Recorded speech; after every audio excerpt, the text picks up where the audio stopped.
Hello everyone, I hope you all are fine at your home.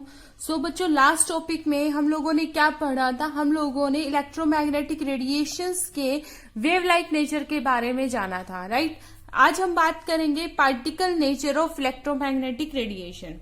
Okay, अगर मैं बात करूं इलेक्ट्रोमैग्नेटिक वेव थ्योरी की, जो हमने लास्ट लेक्चर में पढ़ी थी इलेक्ट्रोमैग्नेटिक वेव थ्योरी के बारे में, तो उन्होंने क्या कहा था? उन्होंने कहा था कि जो एनर्जी है वो किस फॉर्म में होती है, कंटिन्यूअसली जनरेट होती रहती है।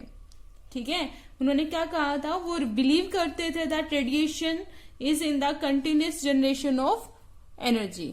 Radiation is continuation generation of energy, यानी कि जो रेडिएशन होती है वो कंटिन्यूअसली क्या करती है बच्चे? एनर्जी को रिलीज करती रहती है। ये कौन बिलीव करता था? इलेक्ट्रोमैग्नेटिक वेव थ्योरी बिलीव करती थी। ओके, इस चीज को प्रूव करने के लिए उन्होंने वेव थ्योरी की कुछ प्रोपेगेशन ऑफ लाइट के बारे में बताया था, जिनमें इन्होंने दो बातें हमें बताई थी। एक तो डिफ्रैक्शन के बारे में बताया था और दूसरा उन्होंने बताया था इंटरफेरेंस के बारे में। ठीक है, ये चीजें किसने एक्सप्लेन की थी? इलेक्ट्रोमैग्नेटिक वेव थ्योरी ने। अब डिफ्रैक्शन क्या होता है? अगर मैं डिफ्रैक्शन को डिफाइन करूं, so diffraction is the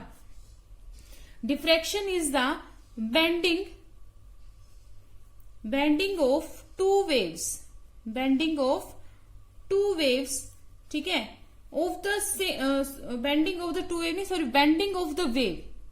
bending of the wave around the obstacle. That means कि मान लीजिए आपके पास कोई सोर्स ऑफ लाइट है, ठीक है, लाइक दिस, ये कोई सोर्स ऑफ लाइट है, यहां से आपको लाइट मिल रही है, ये लाइट ऐसे ट्रेवल कर रही है स्ट्रेट पाथ में, और ये क्या आ जाती है? स्लिट आ गई, यानी कि कोई ऑब्स्टेकल आ गया। अब इसके अराउंड क्या है? वो जो लाइट इस तरीके से बैंड होना शुरू हो जाएगी, इस तरीके से लाइट बैंड होना शुरू हो जाएगी। तो ये जो पैटर्न होता है ये क्या कहलाता है? डिफ्रैक्शन कहलाता है। So if we talking about interference, तो बच्चे इंटरफेरेंस में क्या होता है? हमारे पास टू वेव्स होती है, right? And the two waves क्या होती है? वो सेम फ्रीक्वेंसी की होती है। ठीक है, टू वेव्स हमारे पास में होती है, और वो जो दो वेव्स होती है वो दोनों सेम फ्रीक्वेंसी की होती है। और क्या होगा जब वो आपस में क्या होती है? जुड़ती है, बनती है। ठीक है, तो वो क्या हो सकता है? वो एक दूसरे के एम्पलीट्यूड, उनका जो एम्पलीट्यूड होता है, देखो दो फ्रीक्वेंसी की मेरे पास अलग अलग वेव्स है, उनका अपना कुछ एम्पलीट्यूड रहा होगा, राइट? अब वो जब दोनों कॉन्साइड करते हैं, एक साथ मिक्सअप होती है, तो जो उनका एम्पलीट्यूड होता है उनके अंदर डिस्टर्बेंस क्रिएट होता है। तो वो जो डिस्टर्बेंस होता है वो यानी कि किसका? उनकी एम्पलीट्यूड का। तो वो एम्पलीट्यूड क्या हो सकता है? घट भी सकता है, एम्पलीट्यूड बढ़ भी सकता है। उसको कहते हैं कंस्ट्रक्ट होना या फिर डिस्ट्रक्ट होना, right?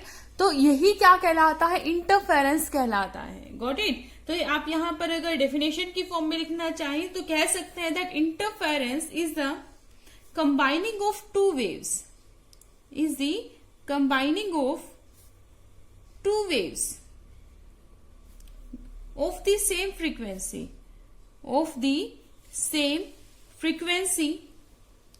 to give a wave whose disturbance यानी कि जो पहले वाली की बात कर रहे हैं, दो वेव्स है ना हमारे पास में, whose disturbance at each point in space is the algebraic or vector sum of the disturbance produced by each interfering wave at that point। यहां पर उसने क्या नहीं बताया है? उनके वेक्टर सम के बारे में बताया है। ठीक है, और इसका सबसे अच्छा एग्जाम्पल क्या है, आप एक पॉन्ड ले लीजिए, ठीक है। पॉन्ड में क्या है, आप लोगों ने कई बार क्या देखा होगा, दो वेव्स को देखा होगा, इस तरीके से गोल गोल क्या होती है, इस तरीके से वेव्स बनती है जब आप कोई पत्थर उसमें फेंकते हो। तो मान लीजिए कोई वेव, दो वेव्स है, वो आपस में क्लोज आती है, तो ये दोनों आपस में क्या हो जाती है, मिक्स हो जाती है if they are of same frequency. और इससे क्या हो सकता है कि वो वेव डिस्ट्रक्ट हो जाए, हो सकता है वो वेव्स क्या हो जाए, कंस्ट्रक्ट हो जाए। तो इस तरीके की जो फॉर्म होती है इसको हम क्या कहते हैं, इंटरफेरेंस कहते हैं। ऐसे ही जो सोप बबल्स होते हैं, सोप बबल्स निकलते हैं तो आप क्या होता है, उसके अंदर भी तो रिफ्लेक्शन का कुछ समथिंग आपको दिखाई देता है ना, यानी कि उसमें से भी क्या हो रहा होगा, जो लाइट है वो बाहर दो सरफेस हो गए, एक इनर सरफेस हो गया, एक क्या हो गया बबल में एक आउटर सरफेस हो गया। तो उसकी वजह से जो आपको क्या कॉम्बिनेशन मिल रहा होता है कलर्स का, तो वो भी क्या होता है, एक इंटरफेरेंस का ही एग्जाम्पल होता है, ठीक है। तो ये होती है इंटरफेरेंस। तो ये क्या था, जो आप जो इलेक्ट्रोमैग्नेटिक रेडिएशन की ये जो दो टर्म थी, one of which is diffraction and the second one is interference, इनको तो क्या था, इलेक्ट्रोमैग्नेटिक रेडिएशन ने अच्छे से एक्सप्लेन कर दिया था। बट इसके अलावा क्या था, कुछ दो फैक्टर थे जिनको क्या था, इलेक्ट्रोमैग्नेटिक रेडिएशन एक्सप्लेन नहीं कर पाए थे, यानी कि इलेक्ट्रोमैग्नेटिक रेडिएशन का वेव लाइक नेचर, ठीक है। वे इलेक्ट्रोमैग्नेटिक रेडिएशन की जो वेव थ्योरी है, दो चीजें हैं, कौन कौन सी, एक तो आती है black body radiation and the second one is photo electric effect,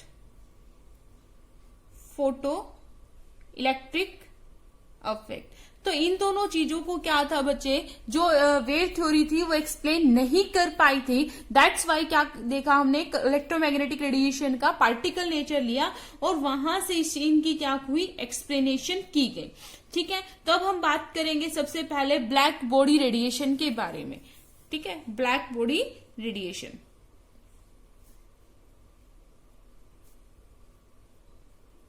radiation क्या होती है, एक एनर्जी की फॉर्म होती है हमारे पास में, ठीक है।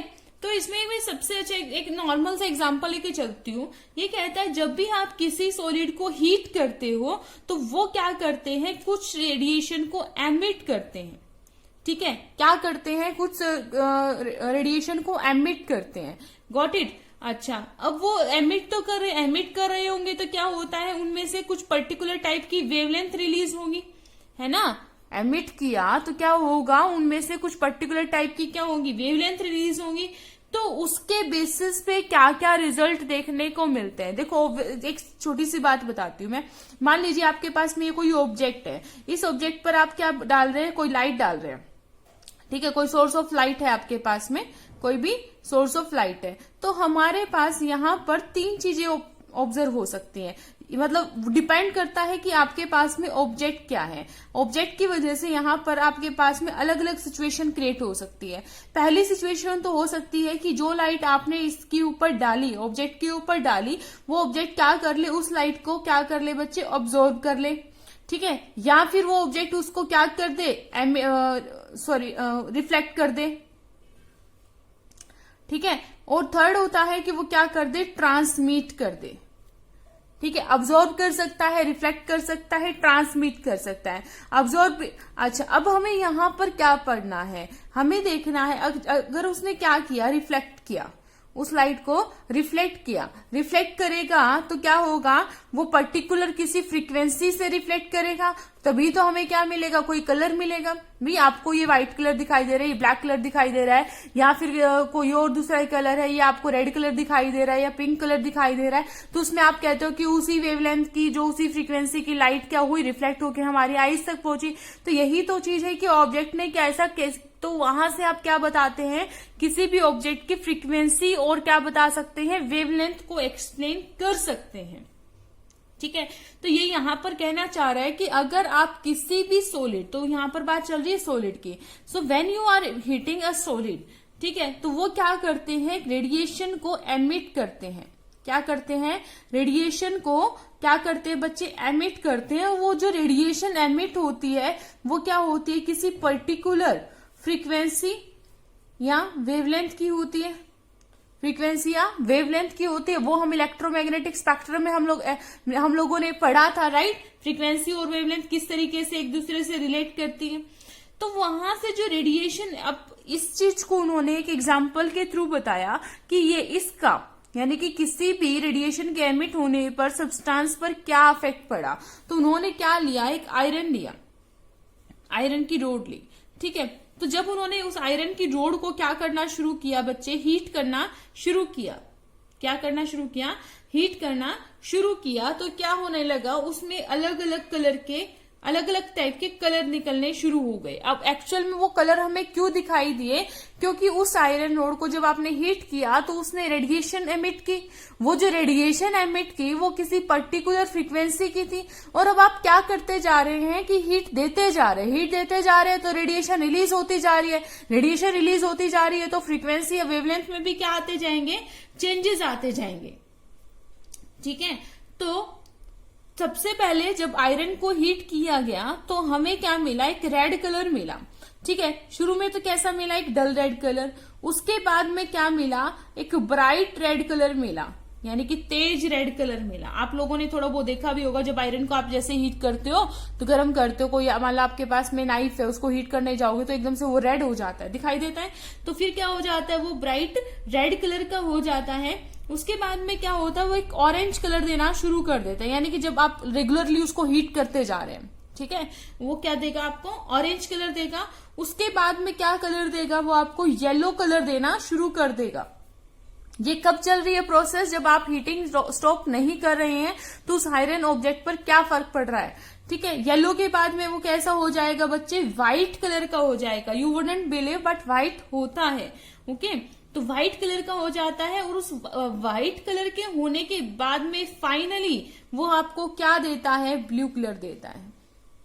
क्या कलर देता है बच्चे, ब्लू कलर आपको देता है। ये ब्लू कलर कब मिलता है आपको, at very very high temperature, क्योंकि आप टेम्परेचर रेगुलरली बढ़ाते जा रहे हैं। दैट मीन्स आपने टेम्परेचर बढ़ाया, ठीक है। अब इसको विबग्योर के साथ में देखते हैं। आप लोगों ने विबग्योर के बारे में तो पढ़ा हुआ है, ठीक है। अब विबग्योर और फ्रीक्वेंसी और वेवलेंथ से कैसे रिलेट करते हैं वो हम लोगों ने कल देखा। हम लोगों ने देखा था अगर हम मूव करते हैं लेफ्ट टू राइट तो यहां से क्या हो रही थी, जो वेवलेंथ थी वो हो रही थी इंक्रीज, है ना। वेवलेंथ क्या हो रही थी, इंक्रीज। और जब हम राइट टू लेफ्ट जा रहे थे, अपोजिट जा रहे थे, तो क्या हो रही थी, फ्रीक्वेंसी इंक्रीज हो रही थी, है ना। फ्रीक्वेंसी इंक्रीज हो रही थी, या फिर लेफ्ट टू राइट कह सकते हैं, फ्रीक्वेंसी डिक्रीज हो रही थी।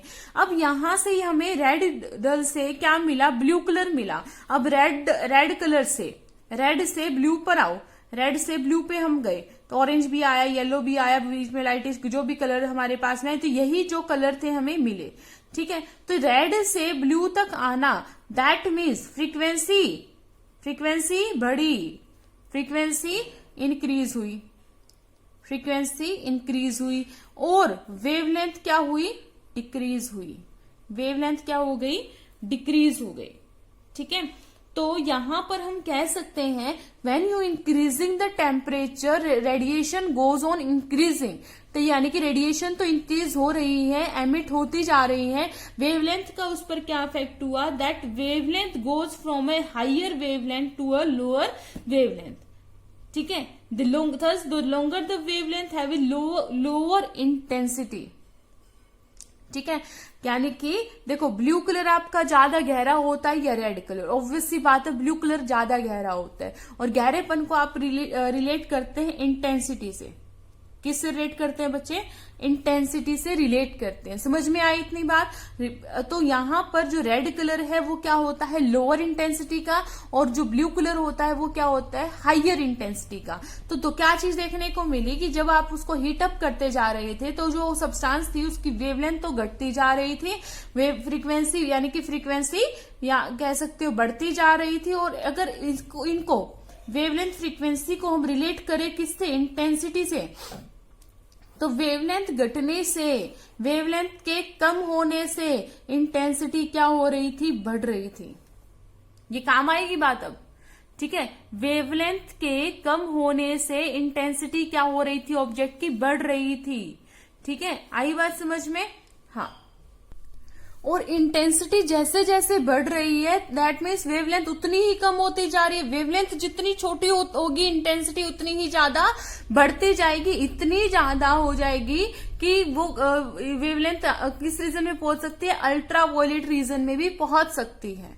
ठीक है, अच्छा उसके बाद में क्या कहता है कि अगर आपके पास में ब्लैक बॉडी रेडिएशन है, ब्लैक बॉडी रेडिएशन है यानी कि एक ब्लैक बॉडी होती है जो एक परफेक्ट एमिटर और परफेक्ट अब्जॉर्बर होता है, ठीक है, वो इस तरीके का बिहेवियर शो नहीं करती, मतलब उसका इन चीजों के ऊपर कोई भी इफेक्ट नहीं होता। तो कहता है कि ब्लैक बॉडी होती क्या है एक्चुअल में, तो ये कहता है an ideal body which emits and absorbs radiation, emits and absorbs radiation of all wavelengths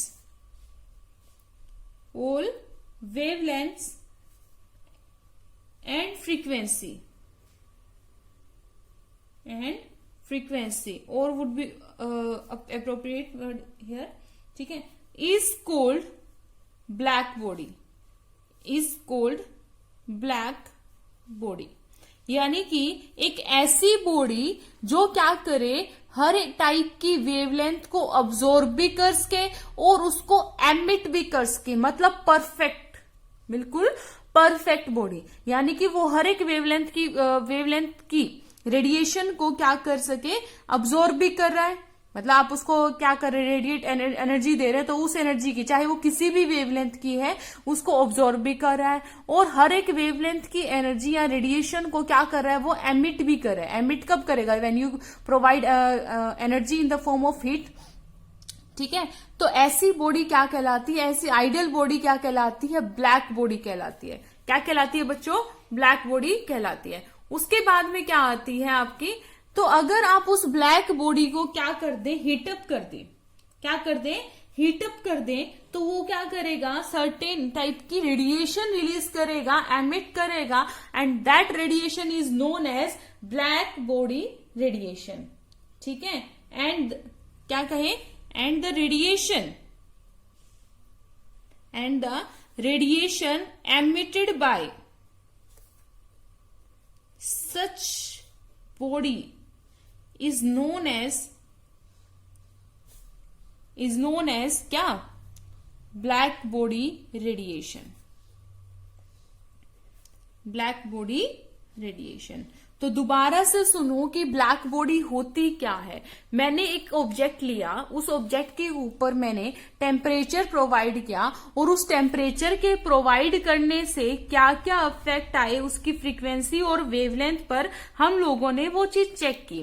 तो हम लोगों को क्या मिला कि जैसे जैसे हमने टेम्परेचर प्रोवाइड किया, वेवलेंथ क्या होती चली गई, कम होती चली गई, और वेवलेंथ के कम होने से उस सब्सटेंस की क्या हो गई बच्चे, इंटेंसिटी बढ़नी शुरू हो गई, ठीक है। लेकिन वो हर टाइप की फ्रीक्वेंसी या रेडिएशन को अब्सॉर्ब नहीं कर पा रहा था। तो इन्होंने कहा, तो वहां से तो हम लोगों ने आइडिया लिया, क्या आइडिया लिया कि अगर हम इस तरीके की कोई सब्सटेंस पर इफेक्ट डालते हैं तो हमें क्या मिलता है। हम लोगों को क्या मिला, दैट टेम्परेचर के इंक्रीज करने पर वेवलेंथ क्या हो रही थी, डिक्रीज हो रही थी, और इंटेंसिटी क्या हो रही थी, बढ़ रही थी। लेकिन अगर ऐसी कोई बॉडी है कि जो हर एक टाइप के रेडिएशन को एमिट भी कर सके और उसको अब्सॉर्ब भी कर सके, वो एक आइडियल बॉडी कहलाएगी। और इस टाइप की बॉडी अगर कुछ रेडिएशन को रिलीज करती है, that type of body is known as black body radiation which cannot be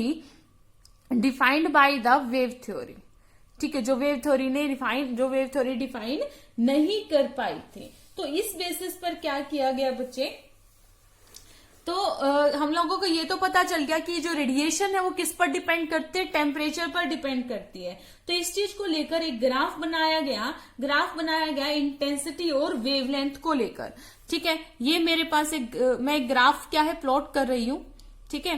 तो पहला जो यहां पर क्या है लिया मैंने, वेवलेंथ ली, ठीक है, क्या ली बच्चे, वेवलेंथ ली, और इस तरफ मैंने क्या ले ली, यहां पर इंटेंसिटी ले ली, क्या ले ली, इंटेंसिटी इंक्रीज हो रही है, इधर क्या हो रही है, वेवलेंथ इंक्रीज हो रही है। तो एक particular temperature, let's say that temperature is T1, तो मुझे एक ग्राफ मिला, ये ग्राफ कुछ इस तरीके का था, ठीक है, ये ग्राफ कुछ इस तरीके का था, ये मिल गया। तो ये जो मुझे ग्राफ मिला, तो ये क्या होगा आपका, इसको यहां पर टच नहीं करेंगे, यहां पर टच करने का मतलब होगा कि वेवलेंथ जीरो हो गई, वेवलेंथ यहां पर जीरो नहीं हो सकती है किसी लाइट की, ठीक है। तो मान लीजिए ये जो पीक है, जो हम मेजरमेंट करते हैं वो कहां से करते हैं, एम्पलीट्यूड से, यानी कि पीक से करते हैं। Let's say this temperature is T1, ठीक है। उसके बाद में जो क्या देखा, टेम्परेचर को इंक्रीज करना शुरू कर दिया, और जैसे ही टेम्परेचर को इंक्रीज किया तो एक और हमने प्लॉट देखा, तो वो जो ग्राफ मुझे मिला वहां से, तो वो मुझे ग्राफ मिला कुछ ऐसा, something like this,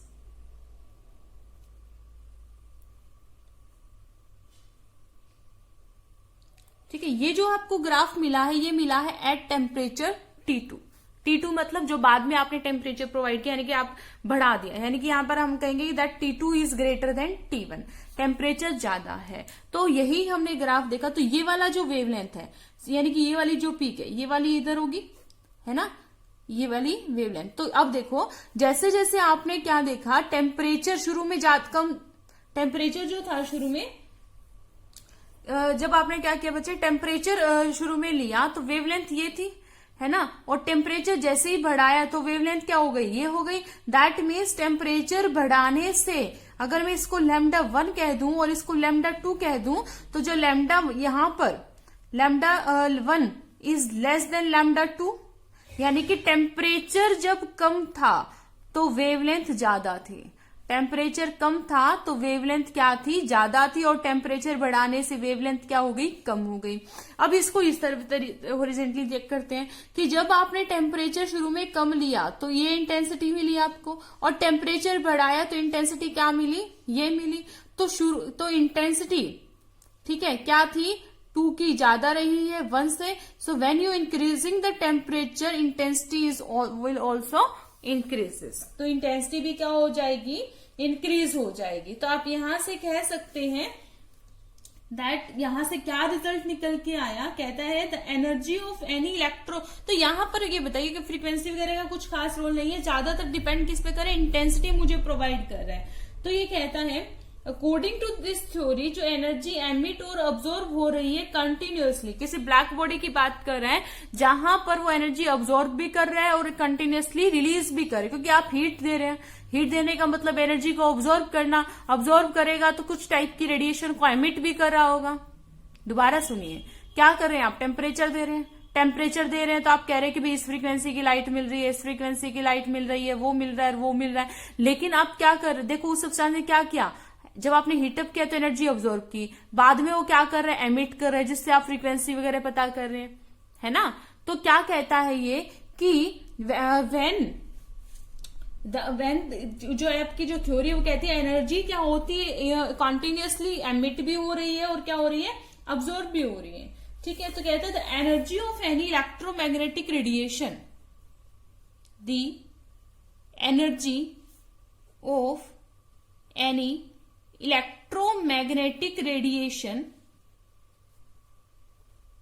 is proportional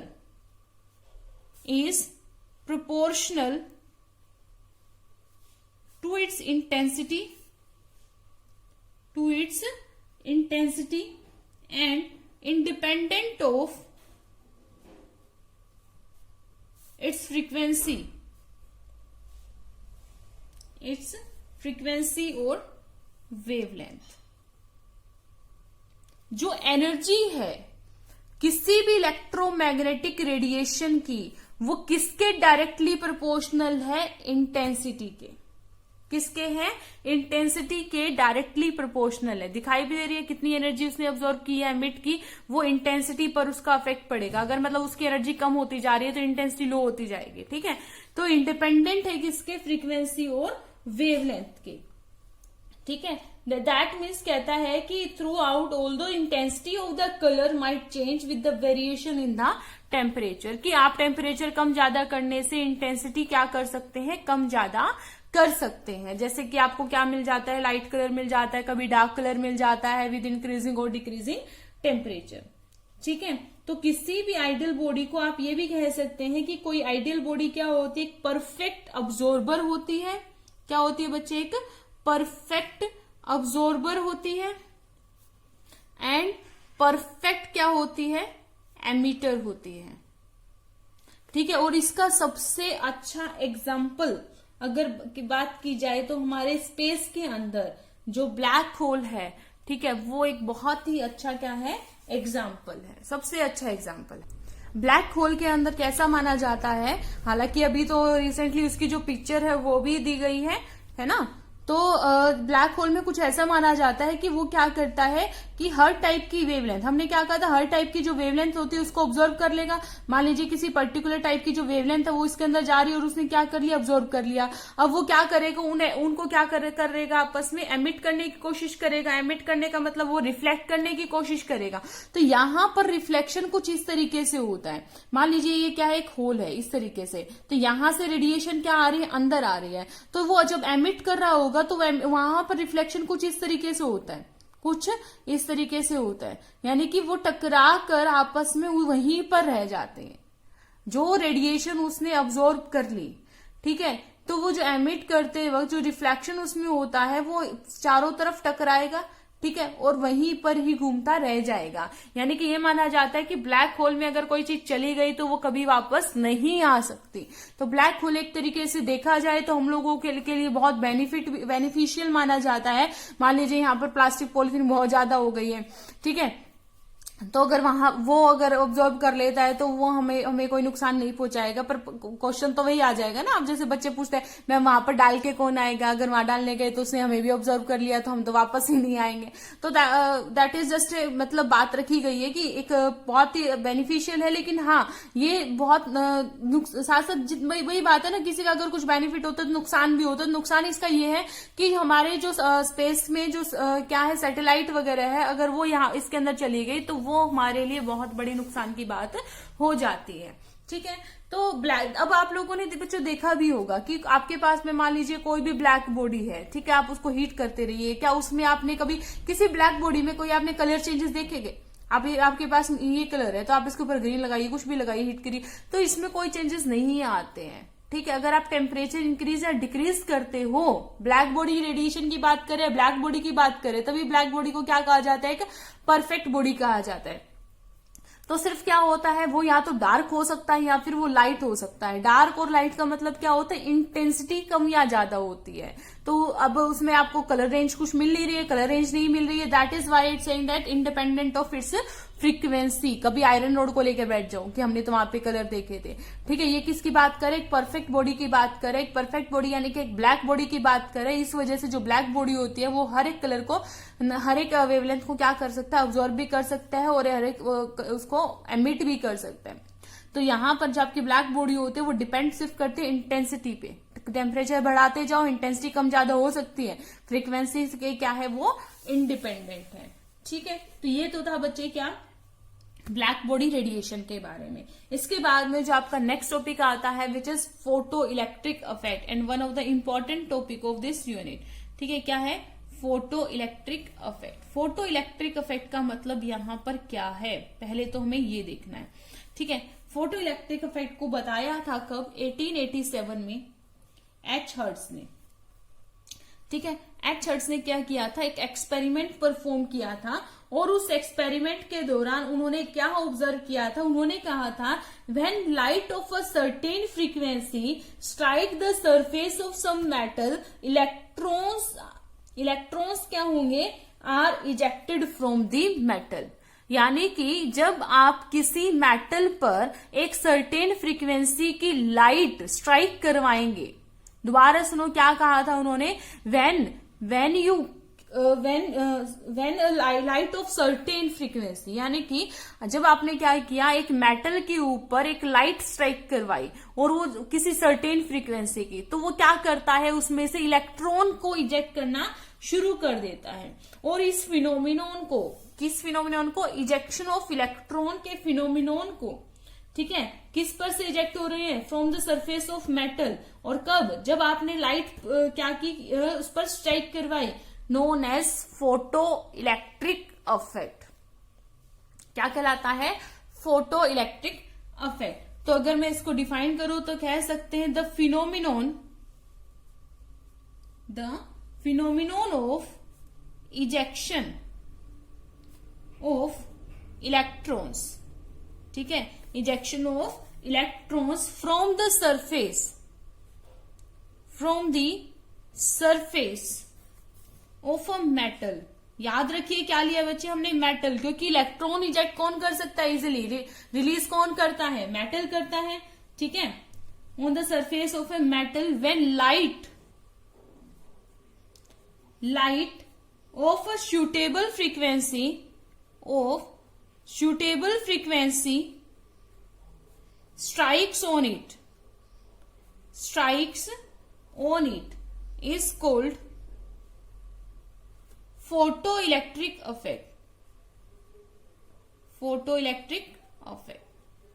तो ओवरऑल मैं आपको दोबारा बता रही हूं क्या किया गया था। एक मेटल लिया गया था, उस मेटल के ऊपर एक लाइट स्ट्राइक की करवाई गई थी। उन्होंने मेंशन कर दिया है सूटेबल फ्रीक्वेंसी की। वो सूटेबल फ्रीक्वेंसी क्या होगी वो मैं आपको बताने वाली हूँ, ठीक है। तो क्या हुआ, उन्होंने ऑब्जर्व किया कि इस मेटल में से क्या इजेक्ट होने शुरू हो गए, इलेक्ट्रॉन इजेक्ट होने शुरू हो गए। इस पूरे फिनोमिनोन को क्या कहा गया, फोटो इलेक्ट्रिक इफेक्ट कहा गया। तो ये जो इन्होंने क्या अरेंजमेंट की थी, किस तरीके से ऑब्जर्व किया था, अब हम उनकी एक्सपेरिमेंट को देखते हैं। जो यहां से इलेक्ट्रॉन्स भी निकले थे उनको हम क्या कहते हैं, फोटो इलेक्ट्रॉन्स कहते हैं। क्या कहते हैं बच्चे, फोटो इलेक्ट्रॉन्स हम लोग कहते हैं, ठीक है। तो उन्होंने क्या लिया बच्चे, एक इवैक्यूएटेड चैम्बर लिया, ये एक चैम्बर लिया उन्होंने,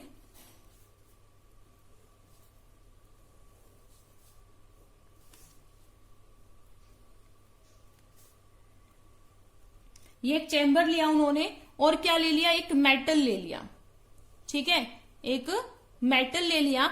याद रखिएगा मेटल कैसा होना चाहिए जो क्या कर सके, इलेक्ट्रॉन इजिली रिलीज कर सके, जबरदस्ती नहीं, ठीक है, जिसकी टेंडेंसी हो टू रिलीजिंग द इलेक्ट्रॉन। जैसे कि सीजियम हो सकता है, बिल्कुल नीचे आता है आपका पीरियोडिक टेबल में, है ना।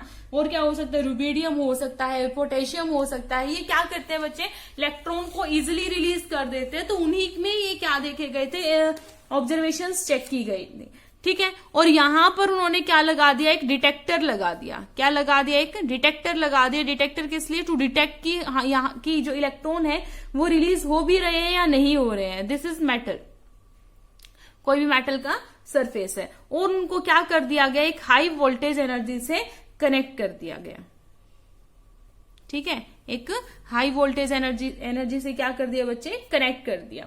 अब यह मीटर लगा दिया, साथ में उन्होंने क्या लगा दिया था, बैटरी लगा दी, ठीक है।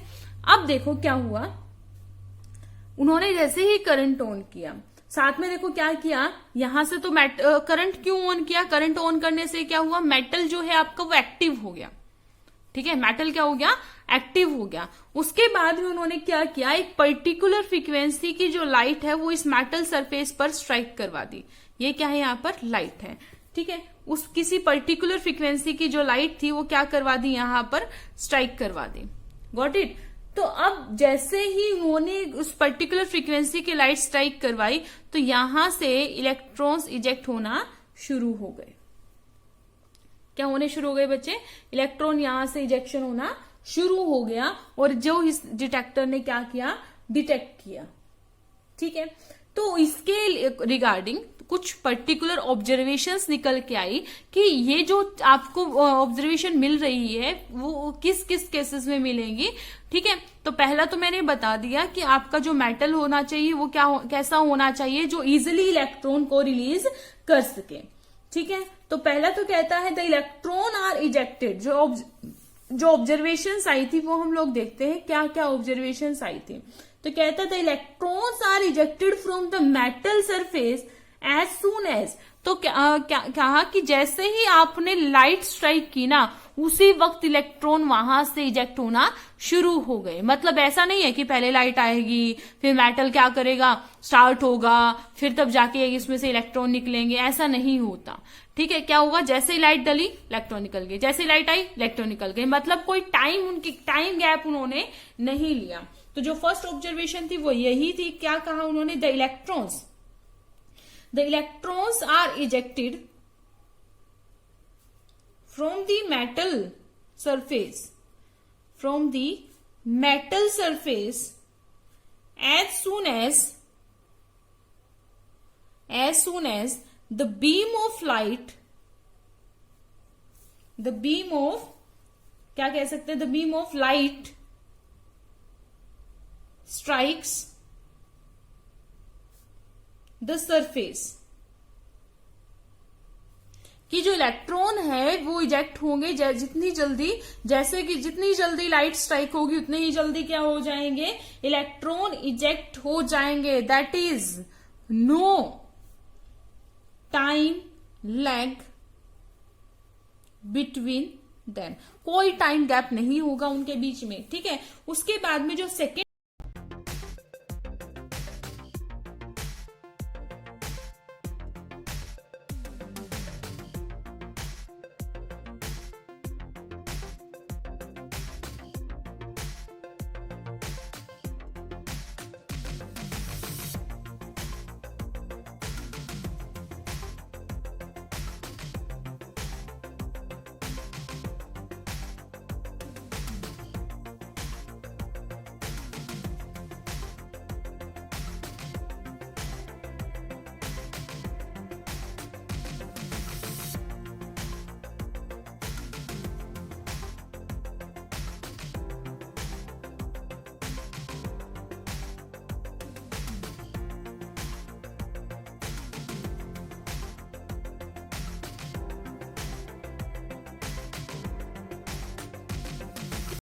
ऑब्जर्वेशन थी, बहुत बहुत इंपॉर्टेंट ऑब्जर्वेशन है, ध्यान से सुनिएगा। अभी मैं जो बार बार एक लाइन रिपीट कर रही हूं, light of A suitable frequency, light of A suitable frequency. ठीक है, तो वो फ्रीक्वेंसी क्या होगी वो सुनिएगा। देखो, समझने की कोशिश कीजिएगा। मैं उसको एक्सप्लेन बाद में, उसको डिफाइन बाद में करूंगी, पहले समझाने की कोशिश कर रही हूं। ये आपके पास में एक पेन है, मुझे क्या करना है, इस पेन को हिलाना है। ठीक है, मैंने क्या किया, पुश करूंगी, इसको हिलाने के लिए पुश करूंगी, या फिर मैं कह सकती हूँ कि मुझे यहां पर गिराना है इस पेन को। तो मैंने यहां से इस नोटबुक से नीचे गिराना है इस पेन को। मैंने क्या किया, कुछ फोर्स लगाना पड़ेगा। मैंने क्या किया, फोर्स लगाया। क्या ये पेन गिरा? नहीं गिरा। फिर फोर्स लगाया, नहीं गिरा। फिर फोर्स लगाया, नहीं गिरा। मतलब मैं ये फोर्स ऐसे लगाते जा रही हूँ, तो और आप लोग क्या करते जा रहे हैं, ऐसे ही देखते जा रहे हैं। तो आप में से कोई परेशान होके मुझे कहेगा कि मैडम थोड़ा सा जोर से धक्का दीजिए ताकि ये पेन गिर जाए। मैं कहूंगी क्यों जोर से धक्का दूं भाई? आप कहोगे कि मैम आप जो फोर्स यहां पर लगा रहे हैं वो फोर्स इनफ नहीं है to pull down the pen from the notebook. ठीक है, यही कहोगे आप लोग। तो मैंने कहा अच्छा, यानी कि मुझे इससे ज्यादा फोर्स लगाना पड़ेगा। फिर मैंने लगाया, जोरदार धक्का लगाया, और क्या हो गया, वो पेन आपका गिर गया।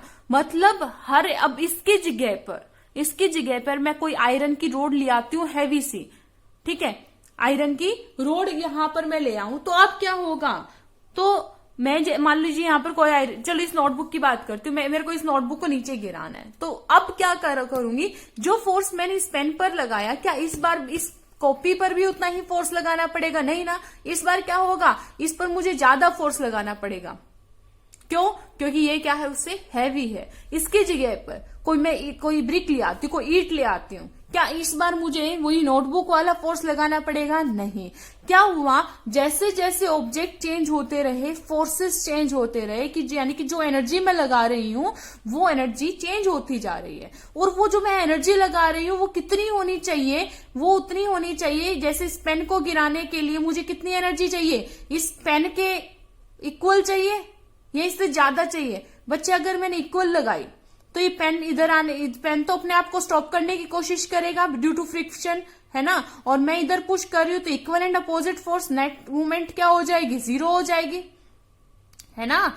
तो क्या होगा, मुझे क्या करना पड़ेगा, इसके फ्रिक्शन को ओवरकम करना पड़ेगा, यानी कि इससे ज्यादा लगाना पड़ेगा। तो ये यही कहता है कि कितनी फ्रीक्वेंसी की लाइट डालें, कितनी फ्रीक्वेंसी की लाइट डालें। तो हर एक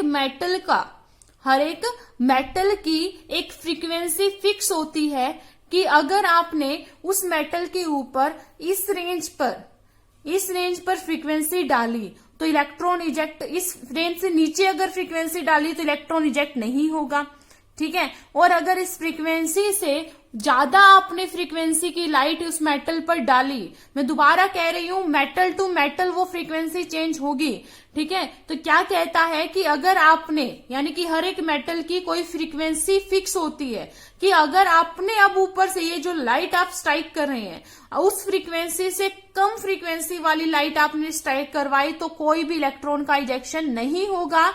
और अगर उस फ्रीक्वेंसी से ज्यादा आपने लाइट डाली, कौन सी लाइट डाली, यानी कि जो आपकी उस मेटल की जो फ्रीक्वेंसी फिक्स थी उससे ज्यादा फ्रीक्वेंसी वाली लाइट डाली तो आपका जो मेटल से इलेक्ट्रॉन का इजेक्शन होना शुरू हो जाएगा। तो जैसे इस पेन के फोर्स को मुझे ओवरकम करना था, तो पेन किसकी वजह से रुका हुआ था, फ्रिक्शनल फोर्स की वजह से रुका हुआ था। तो क्या कहते हैं, अगर मैंने फ्रिक्शनल फोर्स से कम फोर्स डाला तो क्या होगा, पेन नहीं हिलेगा। अगर फ्रिक्शनल फोर्स से ज्यादा फोर्स डाला तो पेन हिल जाएगा। तो कौन सा फोर्स था, वो फ्रिक्शनल फोर्स।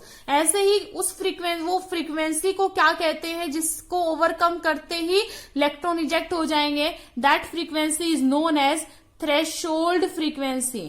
क्या कहलाती है बच्चे, थ्रेशोल्ड फ्रीक्वेंसी। मैं दोबारा कह रही हूं, ध्यान से सुनिएगा, ये पॉइंट बहुत इंपॉर्टेंट है, ठीक है। तो मैं यहां पर क्या कहूंगी, for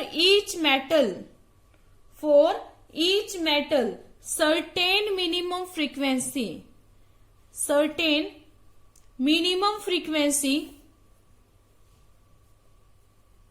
of light is needed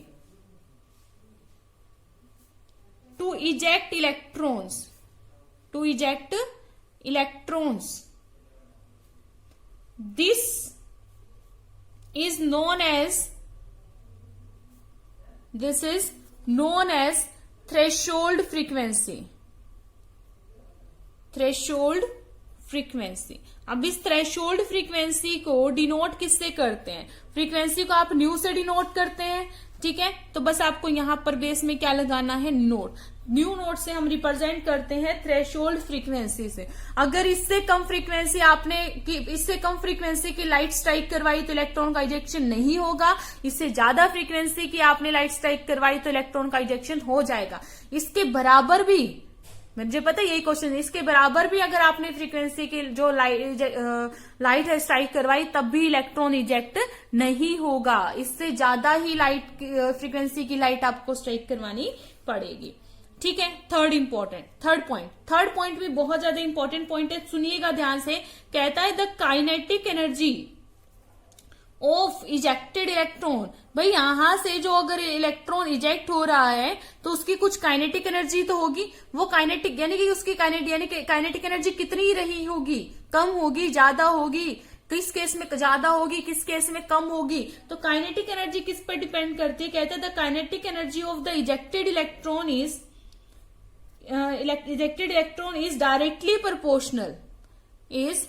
directly proportional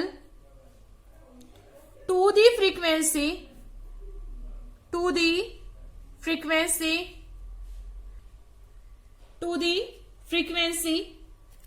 ठीक है, किसकी frequency, of the incident radiation,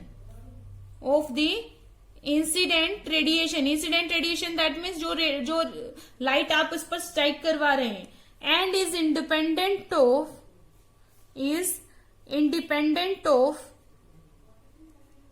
it's intensity.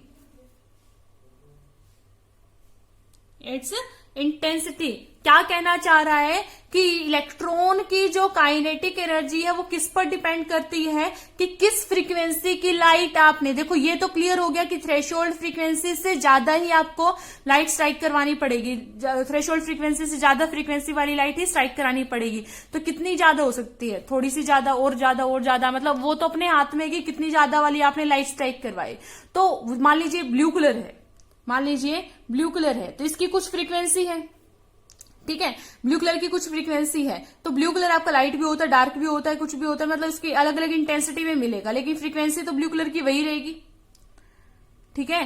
तो डिपेंड नहीं करता कि ब्लू कलर की आपने जो लाइट ली है वो किस इंटेंसिटी की ली है, डिपेंड करता है सिर्फ और सिर्फ फ्रीक्वेंसी पर, ठीक है। फ्रीक्वेंसी किस रेंज में है, फ्रीक्वेंसी जितनी ज्यादा होगी लाइट की, इलेक्ट्रॉन की काइनेटिक एनर्जी यानी कि उसकी जो स्पीड हो रही है, काइनेटिक एनर्जी होगी वो उतनी ही ज्यादा होगी।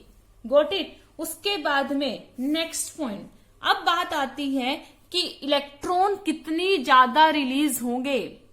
एक इलेक्ट्रॉन रिलीज होगा, 2 या 3, मतलब मान लीजिए मैंने 2 इलेक्ट्रॉन रिलीज करवाया, आप कहते हैं कि नहीं हमें तो 6 चाहिए, मतलब नंबर ऑफ इजेक्शन बढ़ाना है इलेक्ट्रॉन का। यहां पर मैंने थर्ड पॉइंट में क्या बताया, स्पीड कैसे बढ़ेगी, स्पीड बढ़ेगी फ्रीक्वेंसी के बढ़ने से। अब अगर कोई कहे कि मुझे तो नंबर ऑफ इलेक्ट्रॉन्स ज्यादा चाहिए, यानी कि इलेक्ट्रॉन का इजेक्शन ज्यादा होना चाहिए, तो इजेक्शन ऑफ इलेक्ट्रॉन डिपेंड करता है इंटेंसिटी ऑफ लाइट पे, ठीक है। मतलब क्या है, मान लीजिए आपने कोई भी फ्रीक्वेंसी की लाइट आप डालते जा रहे हैं, आपने फ्रीक्वेंसी बढ़ा दी, बढ़ाते जा रहे बढ़ाते जा रहे बढ़ाते जा रहे हैं, तो चाहे कितनी ही फ्रीक्वेंसी डाल लो आप, ठीक है, जब तक आपने उसकी इंटेंसिटी नहीं बढ़ाई तो उसके नंबर ऑफ इलेक्ट्रॉन्स में चेंज नहीं आएगा, वो उतने ही इलेक्ट्रॉन्स क्या करेगा, बढ़ाएगा। क्योंकि अगर आप फ्रीक्वेंसी बढ़ाएंगे तो इलेक्ट्रॉन के निकलने की सिर्फ स्पीड बढ़ेगी, उसकी काइनेटिक एनर्जी बढ़ेगी। अगर 2 इलेक्ट्रॉन निकल रहे थे और फ्रीक्वेंसी बढ़ाई तो 2 इलेक्ट्रॉन जल्दी निकल जाएंगे, मतलब फटाफट जा रहे हैं, उसकी फ्रीक्वेंसी बढ़ रही है लेकिन इलेक्ट्रॉन 2 ही निकलेंगे। लेकिन अगर आपने इंटेंसिटी बढ़ा दी तो इंटेंसिटी बढ़ाने से क्या होगा, 2 इलेक्ट्रॉन निकल रहे थे तो 3 भी निकल सकते हैं और 4 भी निकल सकते हैं। सो कहता है फोर्थ पॉइंट में, that is the number of electrons ejected, the number of electrons ejected per second from the metal surface depends किस पर, अपॉन दी इंटेंसिटी, और क्या कह सकते हैं आप, ब्राइटनेस भी बोल सकते हैं, of incident radiation, but does not depend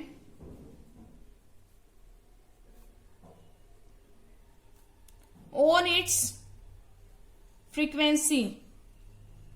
तो इसको आप with the help of graph भी क्या कर सकते हैं बच्चे, समझ सकते हैं। मैं यहाँ पर ग्राफ प्लॉट कर रही हूँ, ग्राफ किस किस के बीच में है, ये ग्राफ है आपका, एक तो फ्रीक्वेंसी ऑफ लाइट, ठीक है, और दूसरा आपने क्या ले रखा है, काइनेटिक एनर्जी ले रखी है। तो अगर आप देखेंगे, आप जैसे जैसे फ्रीक्वेंसी बढ़ाएंगे तो आपको ग्राफ कैसा मिलेगा, एक स्ट्रेट लाइन मिलेगा, यानी कि जैसे जैसे आपने फ्रीक्वेंसी बढ़ाई काइनेटिक एनर्जी बढ़ गई, फ्रीक्वेंसी बढ़ाई काइनेटिक एनर्जी भी बढ़ी, फ्रीक्वेंसी बढ़ाई काइनेटिक एनर्जी भी बढ़ गई, ठीक है। अगर आप क्या देखते हैं, इंटेंसिटी ऑफ लाइट की बात करें, यहां पर आपने क्या देखा, इंटेंसिटी ऑफ लाइट ली और अब आप काइनेटिक एनर्जी ले रहे हैं, तो इंटेंसिटी कितनी बढ़ा दो बेशक से, लेकिन काइनेटिक एनर्जी क्या रहेगी, सेम रहेगी, क्या रहेगी, कांस्टेंट रहेगी। सिमिलरली आप ये ग्राफ प्लॉट कर सकते हो, किसके बीच में, नंबर ऑफ इलेक्ट्रॉन्स और किसके बीच में, इंटेंसिटी और फ्रीक्वेंसी के बीच में। तो ऐसे ही आपको ग्राफ देखने को मिलेंगे, ठीक है। तो बच्चे ये सब तो क्या था, आपका फोटो इलेक्ट्रिक इफेक्ट के बारे में था। इसके अलावा हमारा जो नेक्स्ट टॉपिक आएगा वो आएगा Planck's quantum theory of radiation, which is the most important part of this unit, Planck quantum theory, ठीक है। तो आज हम लोगों ने ब्लैक बॉडी रेडिएशन और फोटो इलेक्ट्रिक इफेक्ट के बारे में जाना। आई होप आपको चीजें समझ में आई होंगी, नहीं तो कुछ डाउट रहता है तो पहले वीडियो को रिपीट करके देखिए, आपको डेफिनेटली समझ में आएंगी। नहीं आता है तो you can ask me your doubt, ठीक है। Till then keep studying, take care of your self, thank you so much.